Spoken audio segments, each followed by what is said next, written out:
എല്ലാവർക്കും നമസ്കാരം. Kerala market price updation YouTube ചാനലിലേക്ക് എല്ലാവർക്കും സ്വാഗതം. ഈ ഒരു വീഡിയോയിലൂടെ നമ്മൾ ഇന്ന് പറയാൻ വേണ്ടി പോകുന്നത് കേരളത്തിലെ ഇന്നത്തെ റബ്ബറിന്റെ ഏറ്റവും പുതിയ മാർക്കറ്റ് വിപണി വിലയെക്കുറിച്ചാണ്.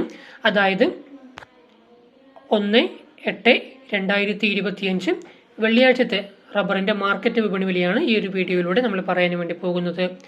ഇന്നത്തെ റബ്ബർ വില കിലോയ്ക്ക് RSS 206 രൂപയും RSS 5 202 രൂപയും ISNR 20 185 രൂപയും ലാറ്റക്സ് 60% DRC ഉള്ളതിന് 140 രൂപയുമാണ് ഇന്നത്തെ പെർ കിലോഗ്രാമിന്റെ മാർക്കറ്റ് നിലവാരം.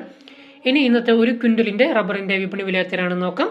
RSS 4 ഒരു ക്വിന്റലിന് 20,600 രൂപയും RSS 5 20,200 രൂപയും ISNR 20 18,500 രൂപയും ലാറ്റക്സ് 60% DRC ഉള്ളതിന് 14,055 രൂപയുമാണ് ഇന്നത്തെ ഒരു ക്വിന്റലിന്റെ റബ്ബറിന്റെ മാർക്കറ്റ് നിലവാരം എന്ന് പറയുന്നത്. കേരളത്തിന്റെ റബ്ബറിന്റെ വില ഇന്ന് കുറഞ്ഞിരിക്കുകയാണ് ലാറ്റക്സ് ഒഴിച്ച്. ഇനി ഇന്നത്തെ ഇന്റർനാഷണൽ മാർക്കറ്റ് നിലവാരം എത്രയാണെന്ന് നോക്കാം. അതായത് ബാങ്കോക്ക് വില, വിപണി വില RSF 1 കിലോയ്ക്ക് 183 രൂപയും RSS 2 181 രൂപയും RSS 3 180 രൂപയും RSS 4 179 രൂപയും RSS 5 178 രൂപയുമാണ് ഇന്നത്തെ പെർ കിലോഗ്രാമിന്റെ മാർക്കറ്റ് നിലവാരം.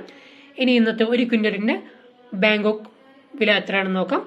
RSS 1 ഒരു ക്വിന്റലിന് 18,319 രൂപയും RSS 2 18,158 രൂപയും RSS 3 18,011 രൂപയും RSS 4 17,930 രൂപയും RSS 5 17,810 രൂപയുമാണ് ഇന്നത്തെ ഒരു ക്വിന്റലിന്റെ ബാങ്കോക്ക് വില എന്ന് പറയുന്നത്. ഇനി ഇന്നത്തെ കേരളത്തിലെ ഒട്ടുപാൽ അല്ലെങ്കിൽ ചിരട്ടപ്പാലിന്റെ വില എത്രയാണെന്ന് നോക്കാം.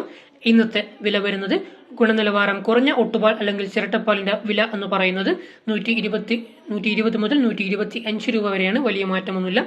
അതുപോലെ തന്നെ ഗുണനിലവാരം കൂടിയ ഒട്ടുപാൽ അല്ലെങ്കിൽ ചിരട്ടപ്പാലിന്റെ വില എന്ന് പറയുന്നത് 125 മുതൽ 131 രൂപ വരെയാണ്. 2 രൂപ ഇന്ന് കുറഞ്ഞിരിക്കുകയാണ് ഒട്ടുപാലിന്. അപ്പോൾ ഇതാണ് ഇന്നത്തെ റബ്ബറിന്റെ ഏറ്റവും പുതിയ മാർക്കറ്റ് വിപണി വില എന്ന് പറയുന്നത്. എല്ലാവർക്കും റബ്ബറിന്റെ വില മനസ്സിലായെന്ന് കരുതുന്നു. ഈ വീഡിയോ എല്ലാവർക്കും ഇഷ്ടപ്പെട്ട് കാണുമെന്ന് ഞാൻ പ്രതീക്ഷിക്കുന്നു. വീഡിയോ ഇഷ്ടമായ തീർച്ചയായിട്ടും വീഡിയോയ്ക്ക് ഒരു ലൈക്ക് ചെയ്ത് സപ്പോർട്ട് ചെയ്യുക. അതുപോലെ തന്നെ ഈ വീഡിയോ നിങ്ങൾക്ക് ഉപകാരപ്പെട്ടെങ്കിൽ മാത്രം മറ്റുള്ള ആൾക്കാർക്കും വീഡിയോ ഷെയർ ചെയ്ത് കൊടുക്കുക. ഈ വീഡിയോയെക്കുറിച്ചുള്ള നിങ്ങളുടെ അഭിപ്രായങ്ങളും നിർദ്ദേശങ്ങളും തീർച്ചയായിട്ടും വീഡിയോയ്ക്ക് താഴെ കമന്റായി രേഖപ്പെടുത്തുക. ഇതുപോലെയുള്ള യൂസ്ഫുൾ വീഡിയോസ് ഇനിയും നിങ്ങൾക്ക് ലഭിക്കുവാൻ വേണ്ടി നമ്മുടെ ഈ ചാനൽ സബ്സ്ക്രൈബ് ചെയ്ത് ഒപ്പം കാണുന്ന ആ ബെൽ ബട്ടൺ കൂടി ഒന്ന് എനേബിൾ ചെയ്യുക.